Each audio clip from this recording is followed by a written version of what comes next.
أهلا بيك في أوكتابو. في الفيديو ده هنشرح إزاي تربط قنوات التواصل الخاصة بكل براند.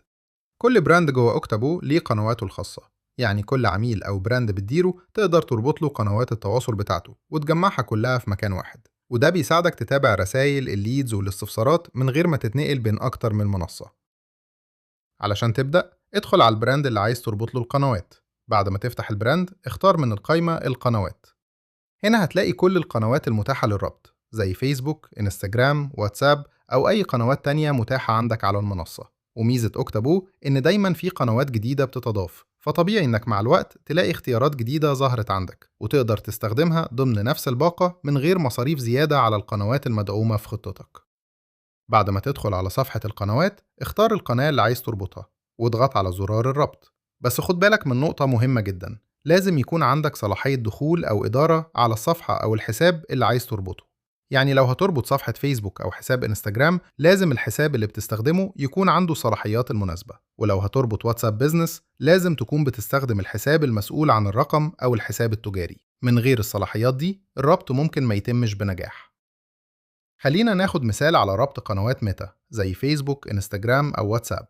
اضغط على زرار الربط الخاص بالقناة، هتفتح معاك صفحة الربط مع ميتا.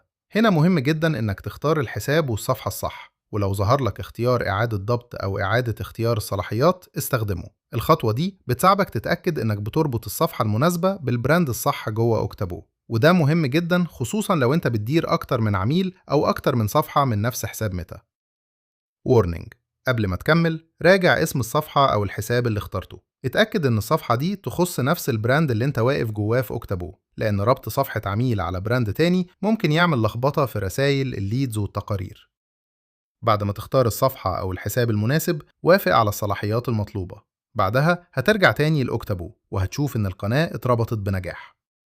بالنسبة للواتساب، أوكتابو بيديك مرونة في الربط حسب المتاح للبراند. تقدر تربط رقم واتساب بيزنس المرتبط بميتا، وفي بعض الحالات تقدر كمان تربط أرقام عادية أو أرقام تواصل مش كلها مرتبطة بواتساب بيزنس. ودي ميزة مهمة للبراندات اللي عندها أكتر من رقم أو فرق مبيعات بتستخدم أرقام مختلفة في التواصل مع العملاء. المهم إن كل رقم أو قناة يتربطوا بالبراند الصح علشان كل المحادثات تظهر في مكانها الصحيح.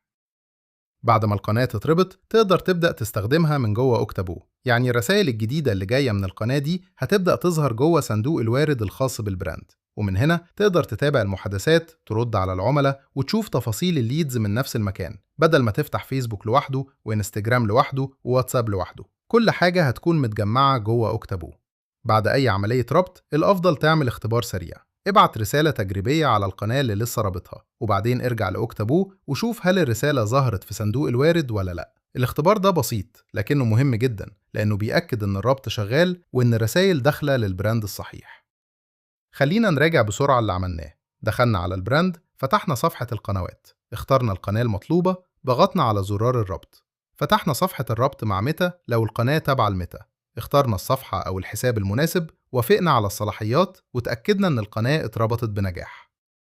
دلوقتي انت تقدر ترد وتتابع قنوات التواصل الخاصة بالبراند من جوه أوكتابو، كل الرسائل في مكان واحد وكل ليد داخل في مساره الصح. في الفيديو القادم هنشوف ازاي نربط الموقع الرسمي للبراند علشان نقدر نستقبل ونرد على رسائل الموقع كمان من جوه أوكتابو. أوكتابو، منصة واحدة، إمكانيات كتير.